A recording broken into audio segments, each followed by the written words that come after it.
Assalamualaikum warahmatullahi wabarakatuh. Halo semuanya teman-teman. Selamat siang, selamat datang kembali di channel kesayangan kita, channel Ilo Entry, dan masih bersama saya Ilo dimanapun teman-teman berada. Semoga teman-teman selalu dalam keadaan sehat walafiat, tanpa kekurangan satu apapun. Amin amin ya robbal alamin.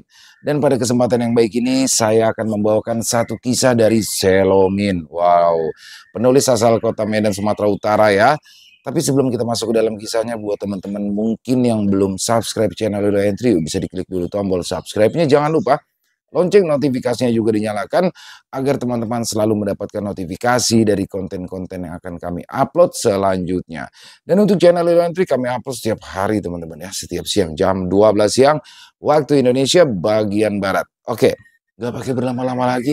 Pasti udah gak sabaran kan untuk masuk ke dalam kisahnya. Kita langsung saja masuk ke dalam kisahnya. Dari halaman belakang rumah Bang Ilo, kita menuju ke kota Medan.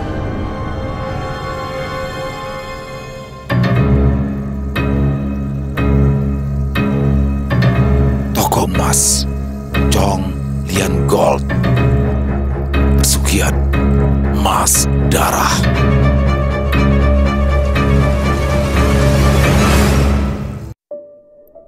Chong Lian Gold adalah toko emas yang berdiri megah di tengah deretan bangunan lama di Jalan Pelus di kota Medan. Pelang huruf emas yang dipasang sejak tahun 80-an itu selalu terlihat mengkilap dan jadi pusat perhatian. Setiap hari, pintunya dibuka pukul 9 tepat dan tutup menjelang petang. Tapi transaksi sesungguhnya tidak pernah berhenti hanya di jam kerja. Lim Chong Hian duduk di ruang kerjanya yang terletak di belakang toko, menghitung tumpukan dolar dan lembaran rupiah dengan wajah tanpa ekspresi. Wajahnya bersih, rambutnya tersisir rapi, dan jarinya dihiasi cincin berlian kecil. Di lehernya tergantung liontin emas berbentuk mata. Di luar, pegawai sibuk melayani pembeli. Rantai emas, gelang berlian, cincin nikah, semuanya laris. Para pelanggan, baik Tionghoa, Melayu, ataupun Batak, silih berganti keluar masuk toko. Tak sedikit pula yang hanya melihat-lihat tapi tetap disambut ramah. Sementara itu, Tan Mei Lien duduk di meja kasir. Dia mengenakan congsam merah muda dengan bordir bunga sakura yang halus. Rias wajahnya tipis, senyumannya selalu ramah menyapa para pelanggan. Namun, sorot matanya tidak pernah tenang setiap kali ia melihat ke arah pintu belakang toko. Karena di balik pintu itu ada lorong pendek dan ada kamar di sana.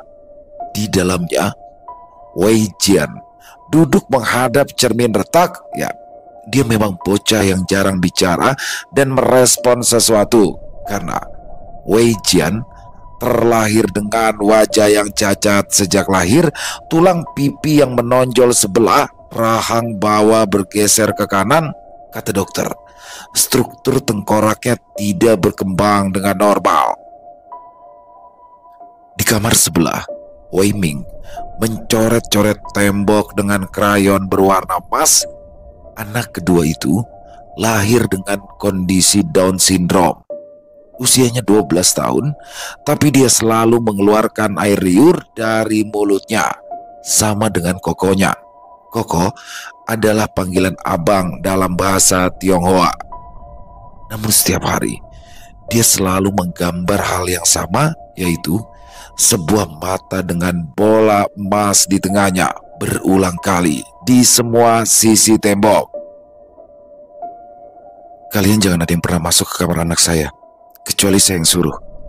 Tapi saya juga harus ada di dalam kamar itu jika kalian saya suruh masuk. Baik Nyonya. Para asisten rumah tangga keluarga Lim tak berani membantah instruksi dari majikan mereka. Ya, karena Mei Lien tidak pernah mengizinkan siapapun masuk ke kamar anak-anaknya selain dirinya. Pembantu hanya boleh mengantar makanan sampai di depan pintu. Setelah itu, Mei Lian yang mengurus semuanya, dari mulai memandikan, membersihkan kotoran, dan potong kuku, kecuali untuk urusan mengganti spray. Suatu pagi, saat Tuti dan Ratmi sedang membersihkan pekarangan, salah seorang asisten rumah tangga tetangga Mei Lian menyapa. "Tuti, kau ini sombong kali. Gak mau gabung-gabung jalan sore sama kita-kita. Masuk PBB lah. Hah, biar gak kuper kau, Tut." Mbak Ratmi dan Tuti hanya saling pandang. "PBB? Apa itu, Butet?" Bah, itu Kak Tuti sama Mbak Ratmi ini ketinggalan informasi kan kalian berdua. "Wes toh, jawab aja, Butet. Aku penasaran. Ya kan, Tut? Gue juga kan?" Tuti tak menjawab, ia hanya mengangguk pelan. "PBB itu perkumpulan babu-babu. Jadi kita bisa kumpul-kumpul setiap sore dan saling bercanda loh, Mbak Ratmi, Kak Tuti, biar kalian gak kuper." "Walah, tak kira apa. Bisa aja kamu, Butet. Nanti aja lah. Lagian kami juga nggak bisa ikutan begituan, Butet. Kayak nggak tahu aja majikan kami kau ini." "Oh, iya juga ya. Kalian kan harus ngurus anak luar biasa itu ya kan, Mbak?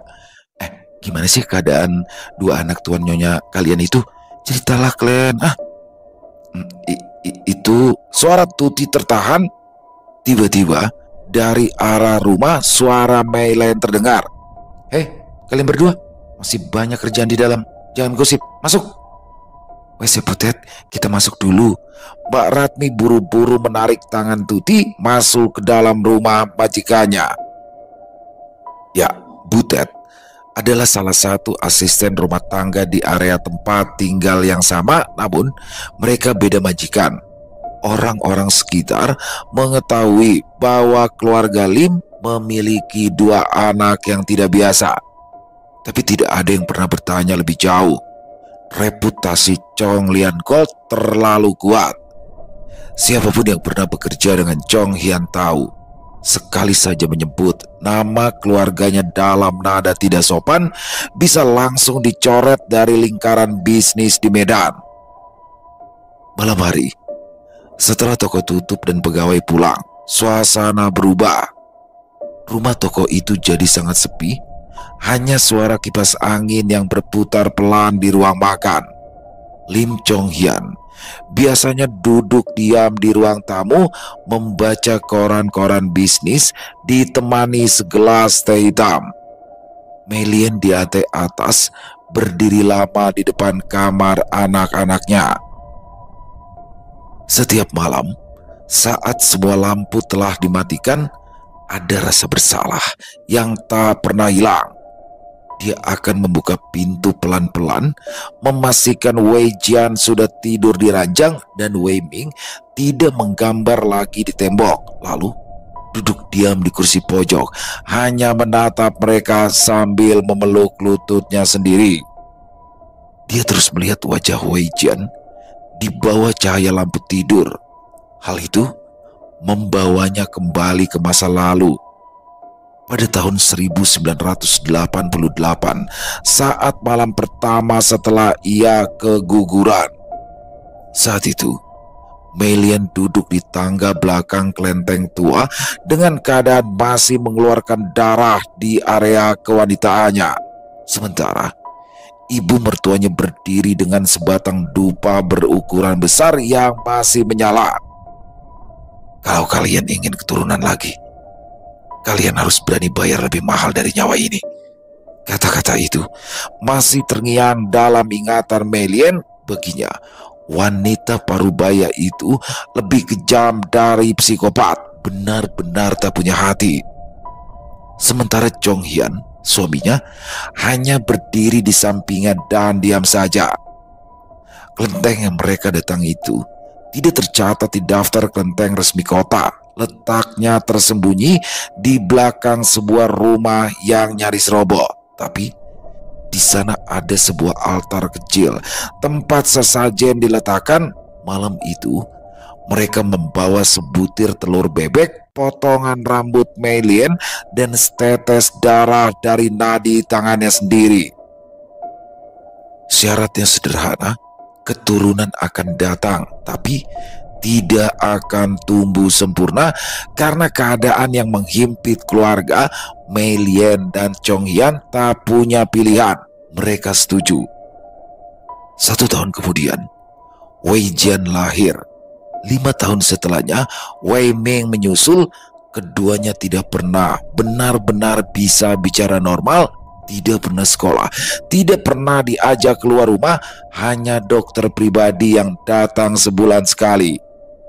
Lim Chong Hyun tidak pernah menyesali sama sekali sampai suatu malam saat di kamar dia melihat istrinya menangis di atas ranjang.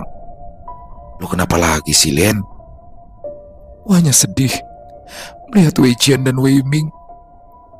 "Sudahlah, lu nangis tiap saat juga gak ada guna punya loh. Yang penting mereka hidup. Dari awal lu udah tahu kan, mereka memang dilahirkan untuk perjanjian yang sudah kita setujui. Tapi lu lihat hasilnya, Len." Dia menunjuk meja uang dan brankas yang penuh emas batangan, sertifikat tanah, BPKB mobil, dan sertifikat properti. "Lu sama keluarga lu puas kan sekarang? Banyak harta. Tapi anak-anak lu keadaannya. Lu orang punya hati gak sih, Chong?" Wah, malas debat tentang beginian terus sama lu ya, Lin. Suka lu aja lah. Lu orang mau nangis dan nyesel juga udah gak guna punya. Lim Chong keluar dari kamar mereka sambil membanting pintu. Tapi sejak itu, Mei Lian tidak pernah bisa tidur dengan tenang. Setiap ulang tahun anak-anaknya, ia selalu mengurung diri. Setiap Imlek, dia tidak pernah menyentuh makanan. Dia berhenti memakai perhiasan sejak Wei Jian berumur 5 tahun.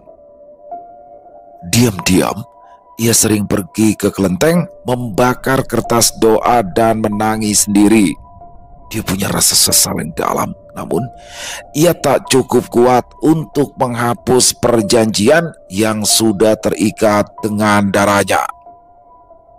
Suatu malam, awal April 2004, Wei Ming mendadak membuka pintu kamar sendiri. Itu pertama kalinya dia melangkah ke ruang tengah tanpa digendong. Tubuhnya gemetar, langkahnya goyah, tapi tatapan matanya tajam. Dia berjalan ke arah meja makan, mengambil krayon dari sakunya, dan menggambar mata emas besar di dinding ruang tamu, tepat di samping foto keluarga. Mei Lian terpaku.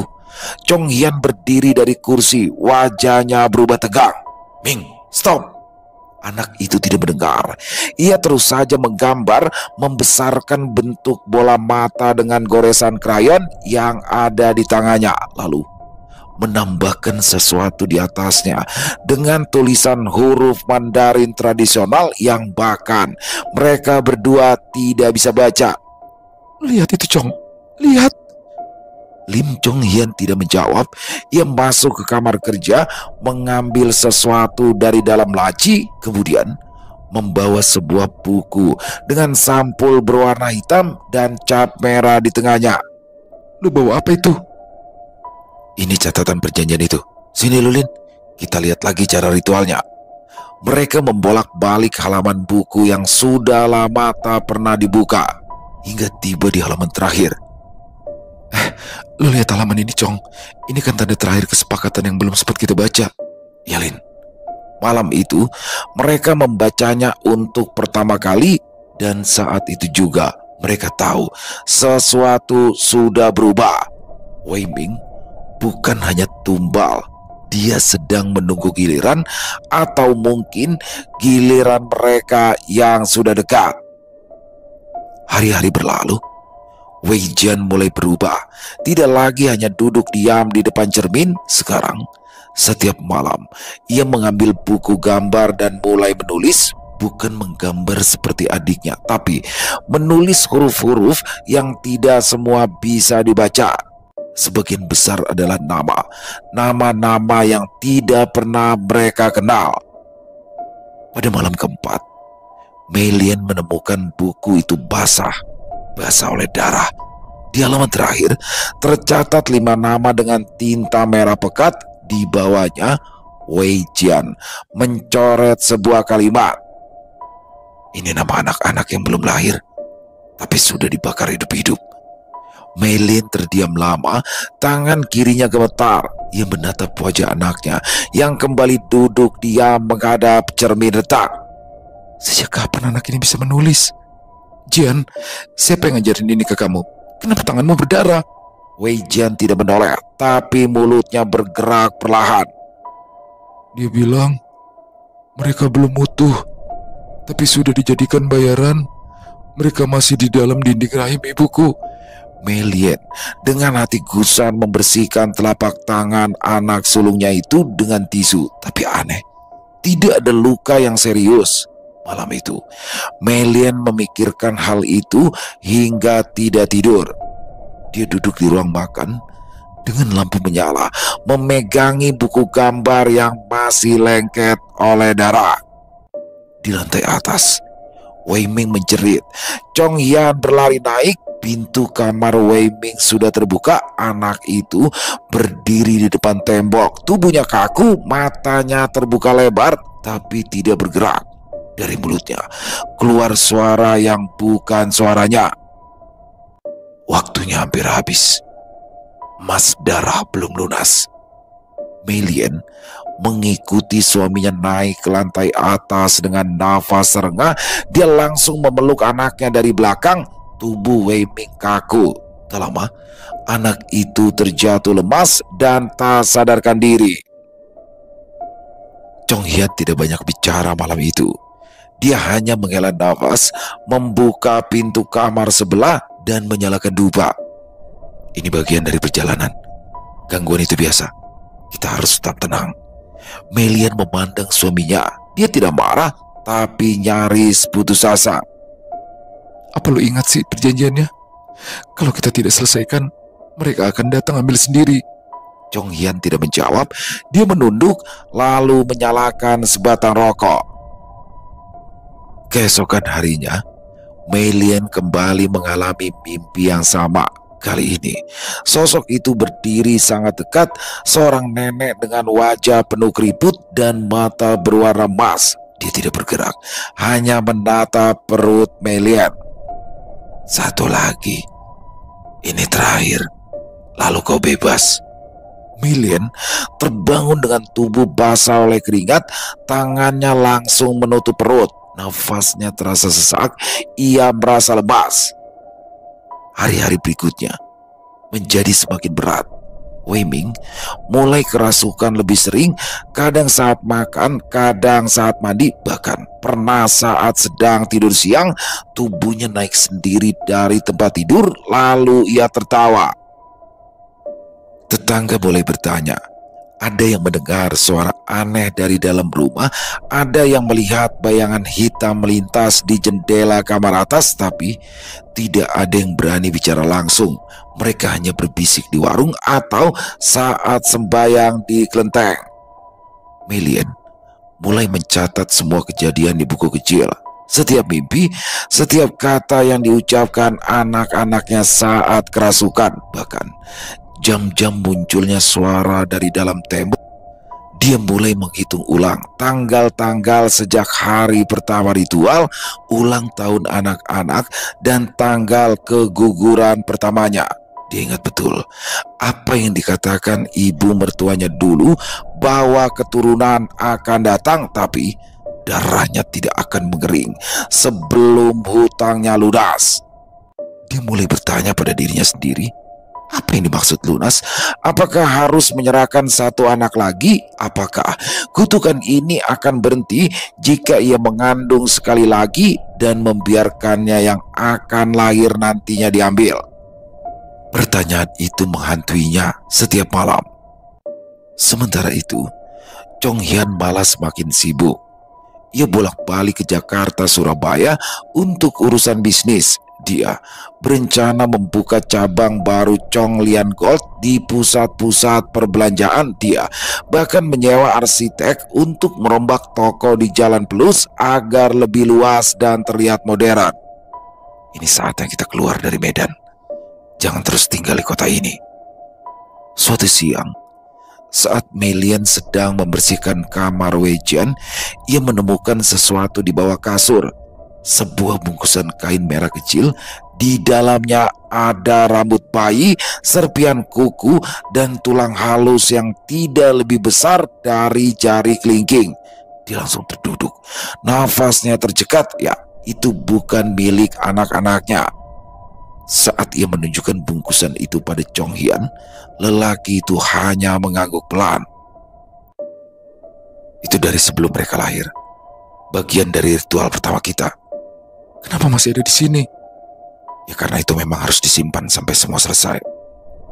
Wei Jian kembali menulis. Kali ini namanya bukan 5 tapi 7. Semua ditulis dengan tinta berwarna merah, lalu dicoret dan diganti. Di bawahnya kalimat baru tertulis, tampak tanpa tekanan tapi jelas. Yang terakhir harus dari rahimnya sendiri. Kalau tidak semuanya akan diambil. Melihat itu, Melian tidak sanggup berdiri. Tubuhnya gemetar.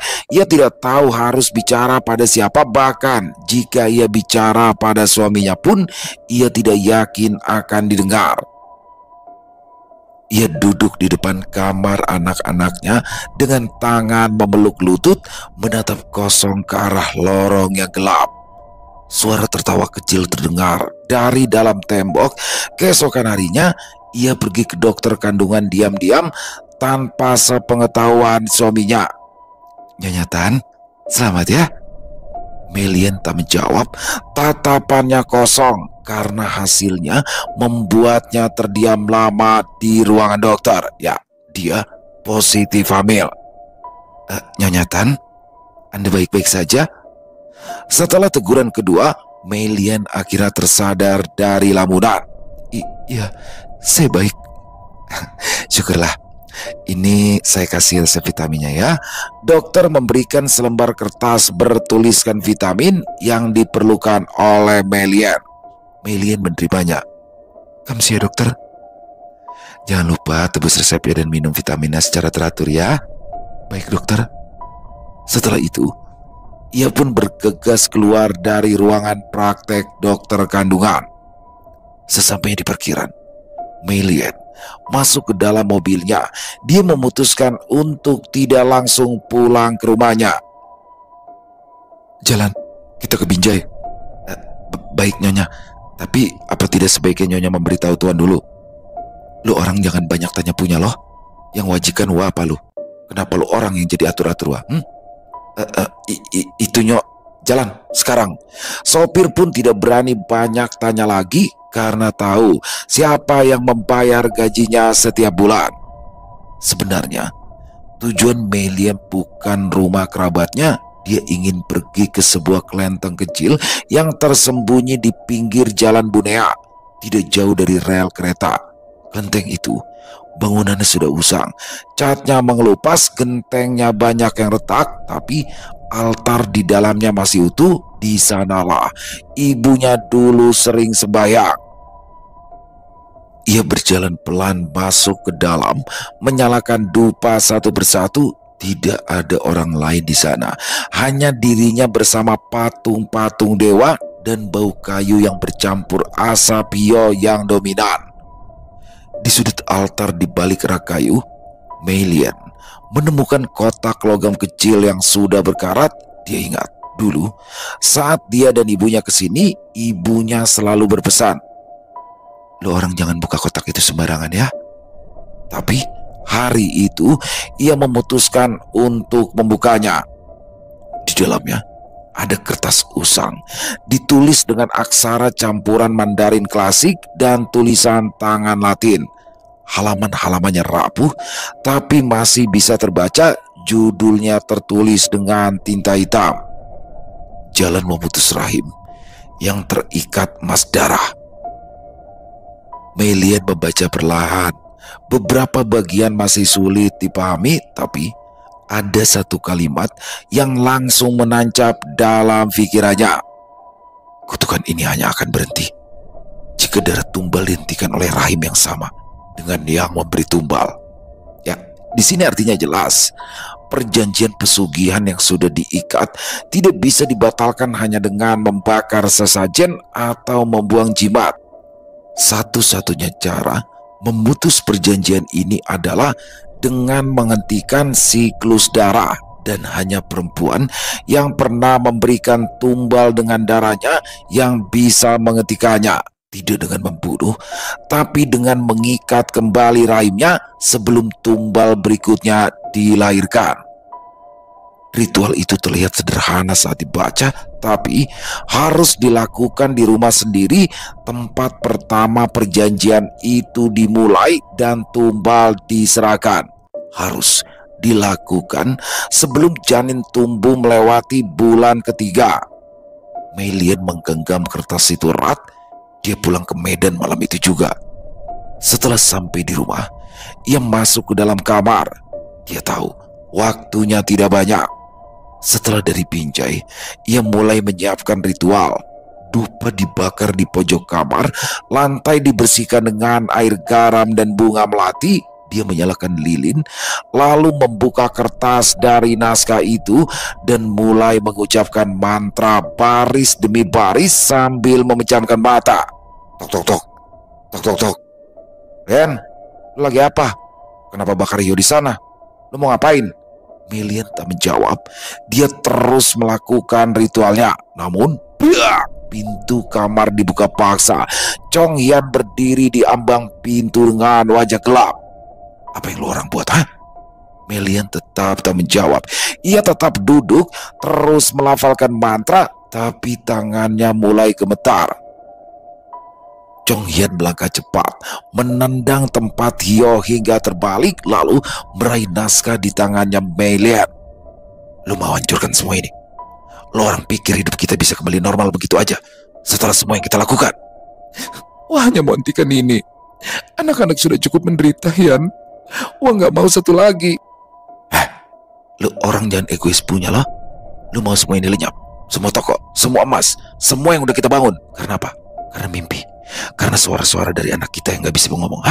Melian berdiri, matanya merah. Karena Wah yang ngandung mereka.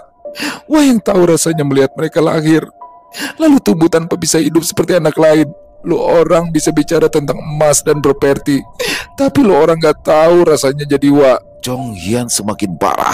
Ia mendorong Melian keras ke lantai. Kepala Melian terbentur sisi lemari. Wei Jian yang berada di kamar sebelah menutup telinga. Wei Ming tidak bereaksi. Ia hanya berdiri diam di sudut kamar. Beberapa menit berlalu. Rumah Suji, Melian, masih tergeletak mencoba bangkit walau masih lemah. Chong Hian hanya berdiri mematung. Lalu dari lantai atas terdengar suara langkah kaki kecil. Wei Ming turun tangga, matanya kosong, tangannya lurus ke bawah, jari-jarinya kaku seperti kayu. Saat dia tiba di ruang tengah, udara jadi dingin. Lilin yang sempat menyala akhirnya mati dengan sendirinya. Wei Ming berhenti di tengah ruangan, lalu mendongak. Suaranya keluar, tapi bukan satu suara. Kami sudah menunggu terlalu lama. Chong Hian mundur, tangannya gemetar. Melian berdiri dengan susah payah, tubuhnya masih sakit. Suara itu kembali bicara, dan kali ini lebih keras. Rahim yang memberi belum mengikat. Tumbal belum selesai. Wei Ming lalu membuka mulutnya lebar. Dari dalam mulutnya keluar darah hitam menetes ke lantai. Melian langsung mendekati anaknya. Dia memeluk tubuh Wei Ming yang lemas, lalu membawanya kembali ke kamar.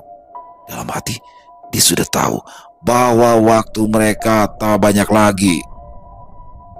3 hari setelah pertengkaran hebat dengan suaminya, tubuh Melian melemah. Dia merasa sakit di bagian bawah perut dan tidak bisa berdiri lebih dari 2 menit. Darah keluar terus-menerus sejak siang hingga sore. Dia meminta salah seorang pembantu untuk memanggil ambulans. Di rumah sakit, dokter memeriksa cepat lalu mengkeleng. Nyonya Tan, Anda mengalami keguguran. Mei Lian terdiam. Dia ingat betul perutnya tidak pernah membesar, tidak ada rasa mual, tidak ada tanda-tanda yang biasa dialami saat hamil dulu.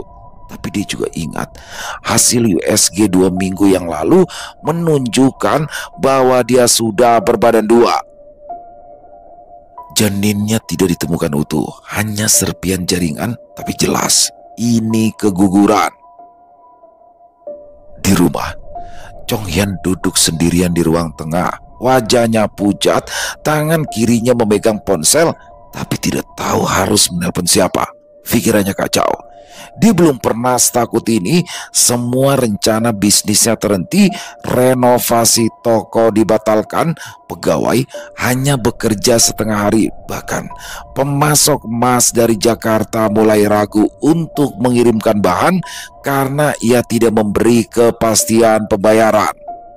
Saat malam, dia keluar tanpa bicara dengan siapapun. Sopir tidak ikut.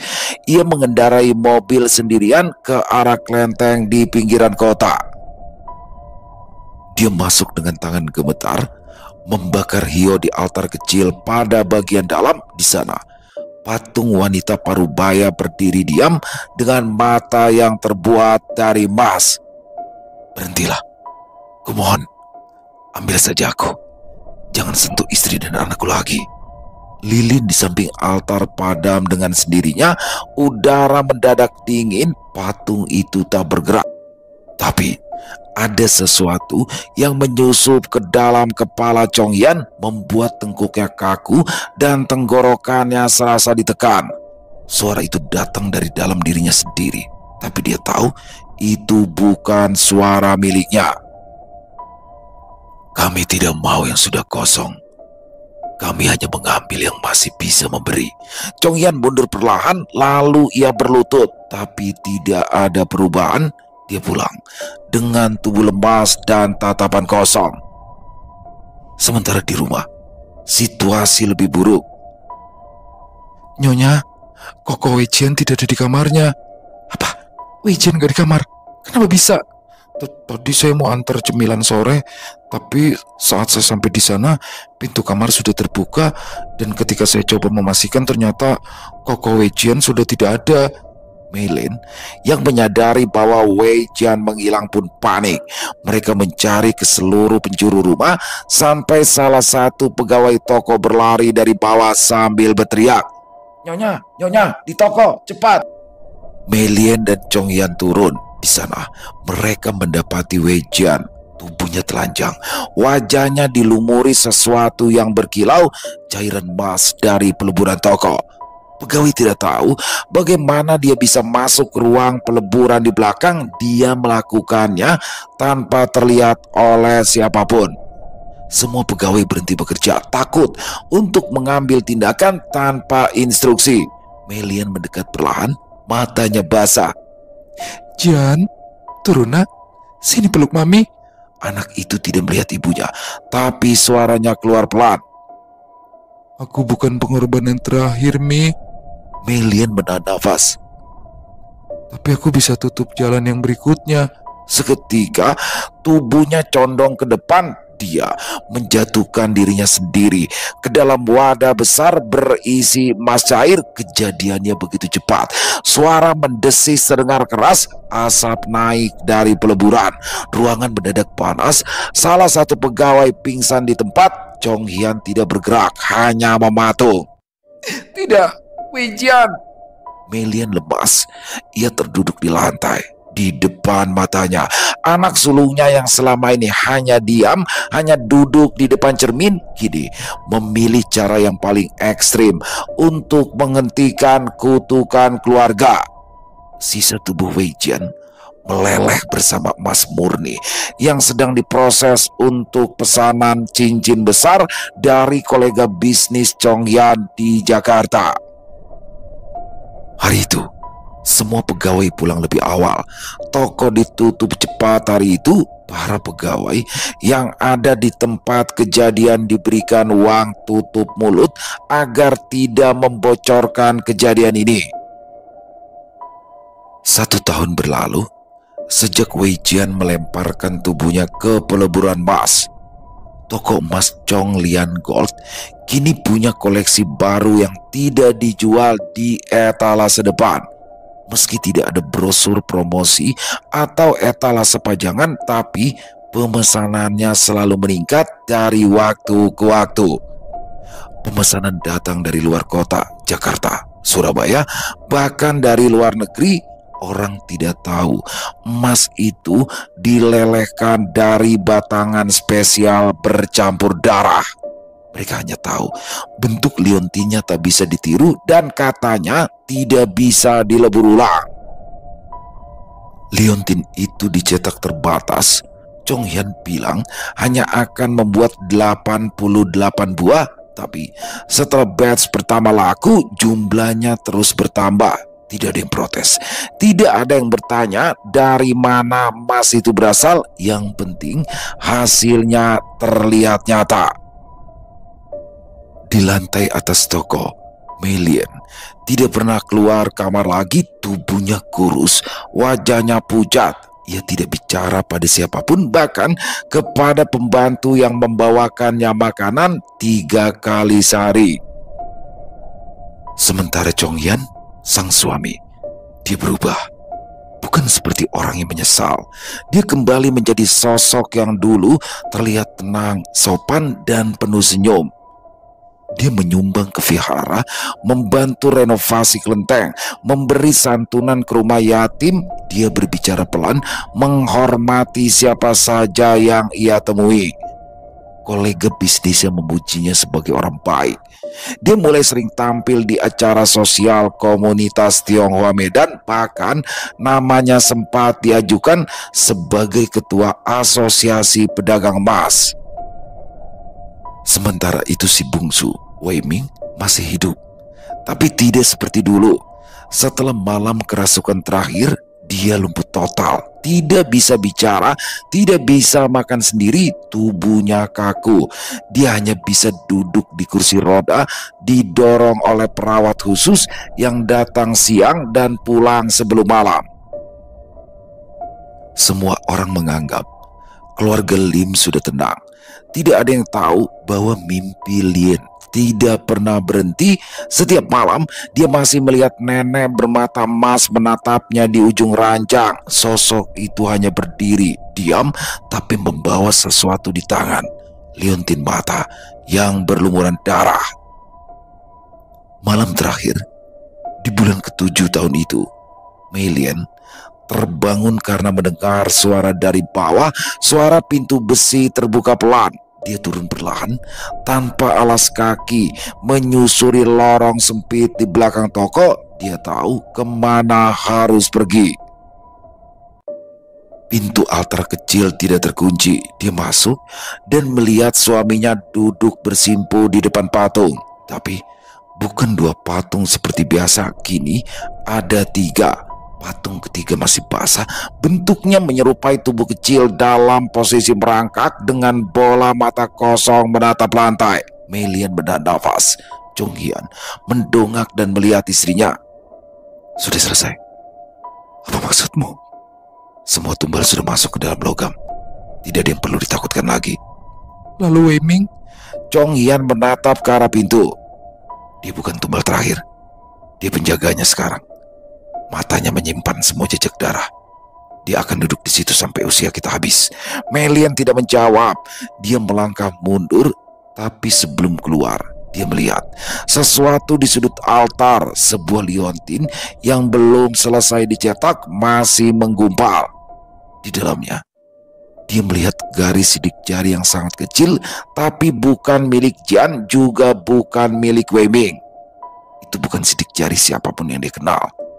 Tubuh Mei Lian melepas. Dia pun pingsan di tempat. Keesokan paginya, ia terbangun di tempat tidur. Chong Hian duduk di sampingnya menatap pelan. Kita akan buka cabang baru. Koleksi liontin mata ini harus dibawa ke Jakarta. Mei Lian tidak menjawab. Dia hanya menoleh ke arah tembok. Waktu berlalu. Toko emas Chong Lian Gold tetap ramai. Orang-orang antri untuk memesan liontin mata emas. Bentuknya tidak berubah, bulat lonjong dengan patahan halus di bagian tengah, menyerupai iris mata. Tidak ada logo, tidak ada sertifikat, tapi permintaannya terus naik. Beberapa orang datang jauh-jauh dari luar kota dan pulau. Mereka bilang liontin itu membawa hoki, bisnis naik, rumah tangga stabil, anak-anak mereka sehat. Padahal tidak semua liontin itu membawa keberuntungan. Hanya liontin yang pertama yang dibuat dari lelehan tubuh Wei Jian yang akan benar-benar memberi efek itu. Itu yang Chong Hian tahu, tapi tidak pernah dijelaskan kepada siapapun, bahkan kepada Mei Lian. Karena dia tahu sisanya hanya replika, hanya emas biasa, tanpa jiwa dan tanpa perjanjian. Liontin dari tubuh Jian hanya ada 21 buah. Sisanya hanya produk, tapi tidak ada yang bisa membedakan, dan justru disitulah letak masalahnya. Karena liontin yang mengandung pengorbanan tidak hanya membawa hoki, mereka juga membawa bagian dari kutukan yang tidak pernah padam karena mereka hidup. Tiap malam, Chong Hian mencatat lokasi pemilik liontin asli di sebuah buku kecil. Dia tahu siapa saja yang mendapatnya, siapa saja yang mengalami perubahan drastis dalam hidup, dan siapa yang mulai mengalami mimpi buruk. Gangguan suara di rumah atau anak-anak mereka mendadak menyebut nama yang tidak mereka kenal. Dari 21 orang, 5 sudah mengembalikan liontin karena ketakutan, tapi Chong Hian tidak menerima barang itu kembali. Dia berkata, liontin itu tidak bisa dikembalikan. Satu keluarga di Palembang pindah rumah karena anak mereka terus melihat sosok anak laki-laki duduk di depan kulkas setiap malam. Sosok itu diam dengan mata menyala kuning. Mereka bilang setelah liontin itu dibuang, rumah terasa lebih ringan. Tapi Chong Hian tahu liontin itu tidak bisa dibuang. Dia hanya berpindah dan kutukan itu ikut dengannya. Di Medan, 2 orang pemilik liontin meninggal mendadak. Satu terkena serangan jantung, satu lagi kecelakaan. Liontin mereka dikubur bersama jenazah, tapi makam keduanya selalu basah. Meski hujan tidak turun, rumput di sekitarnya tidak pernah tumbuh. Tapi bisnis tetap berjalan. Orang tetap percaya jika liontin itu sakral. Mei Lian tidak bicara tentang semua itu. Dia hanya diam. Dia tahu sesuatu masih berjalan. Ya, kutukan itu belum berhenti. Tapi dia juga tahu pusat dari semua itu sekarang bukan di rumah mereka lagi. Dan yang tidak disadari orang-orang di luar sana bahwa mereka memakai liontin dari tubuh tumbal. Benda kecil itu menggantung di leher, disentuh, digosok, dipuji, dipakai saat berdoa, saat akad, bahkan saat melahirkan. Tidak ada yang tahu. Satu persatu dari mereka telah membawa bagian dari makhluk yang tidak pernah menginginkan emas, tapi darah dan tubuh dan janin yang tidak pernah sempat bernafas. Di lantai atas, Mei Lian duduk diam seperti biasa. Dia tahu Chong Hian sedang merencanakan pengiriman liontin ke luar negeri. Dia tahu Wei Ming hanya tinggal menunggu waktu. Tubuh anak itu semakin dingin tiap hari, tapi matanya tidak pernah tertutup. Bola matanya tetap berkilau, memantulkan cahaya seperti emas. Dia tahu semuanya akan berakhir, tapi tidak dalam waktu dekat. Karena tumbal tidak hanya datang dari darah pertama, tapi dari siapapun yang menyentuh kutukan ini tanpa tahu asalnya. Dan sekarang sudah puluhan orang menyentuhnya. Tidak semua emas bisa membawa berkah. Ada yang membawa warisan tubuh yang tidak sempat hidup, tapi tetap menagih haknya. Kisah ini tidak hanya tentang pesugihan, tapi juga pertentangan antara cinta dan kerakusan, antara rahim yang memberi dan rahim yang ingin menghentikan. Ini juga menyentil budaya patriarki dalam keluarga Tionghoa pada dinasti lama, di mana perempuan hanya dijadikan alat pewaris darah dan tumbal bisnis. Ending menyeratkan bahwa kutukan tidak pernah benar-benar selesai, hanya berpindah bentuk dari tubuh ke perhiasan, dari rumah seorang pengusaha kaya ke masyarakat. Selesai. Wow, luar biasa. Kisah dari Selomin. Jadi teman-teman, ini adalah based on true story ya, berdasarkan kisah nyata, yang mana ini Selomin dapatkan dari salah satu narasumber yang tidak berkenan untuk disebutkan namanya ya. Jadi memang seperti itulah, ada beberapa ya, tapi nggak semuanya ya, mungkin ada beberapa. Dan seperti ini memang. Tapi kembali lagi, untuk percaya atau tidak kami kembalikan kepada teman-teman masing-masing. Tapi secara keseluruhan kisahnya keren banget, dan ini bisa menjadi apa ya, bisa kita mengambil hikmah yang baik lah ya dalam kisah barusan, bahwasanya harta itu nggak segala-galanya. Yang jelas kalau dengan untuk mencapai harta kita harus menggadaikan anak atau keluarga kita, itu kayaknya salah banget tuh. Karena kita nyari duit mati-matian ya kan. Itu kan untuk siapa? Untuk anak istri.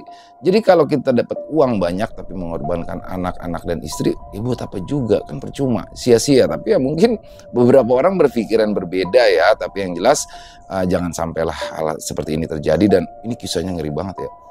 Jadi liontin itu berarti sampai sekarang masih ada dong, masih kesebar ya liontinnya itu ke orang-orang yang sudah membelinya, dan itu ngeri banget. Yang megang satu-satu dapat teror. Keren banget kisahnya Selomin, terima kasih. Ditunggu lagi untuk kisah-kisah selanjutnya, dan semoga kisah barusan bisa menghibur kita semua ya, para pecinta penikmat horor misteri. Lebih khususnya lagi kepada para subscriber dari channel Ilo Entry. Buat yang punya komentar lain, silakan bisa menuliskan di dalam kolom komentar. Buat yang suka dengan videonya, bisa diklik tombol like, tombol jempolnya, boleh juga dibantu di-share ya link videonya ini ke teman-temannya yang lain. Di akhir kata, saya Ilo mengucapkan permohonan maaf apabila mungkin dalam pembawaan kisahnya barusan ada kata-kata saya yang salah, ataupun ada kata-kata saya mungkin yang kurang berkenan. Saya mohon dibukakan pintu maaf yang seluas-luasnya.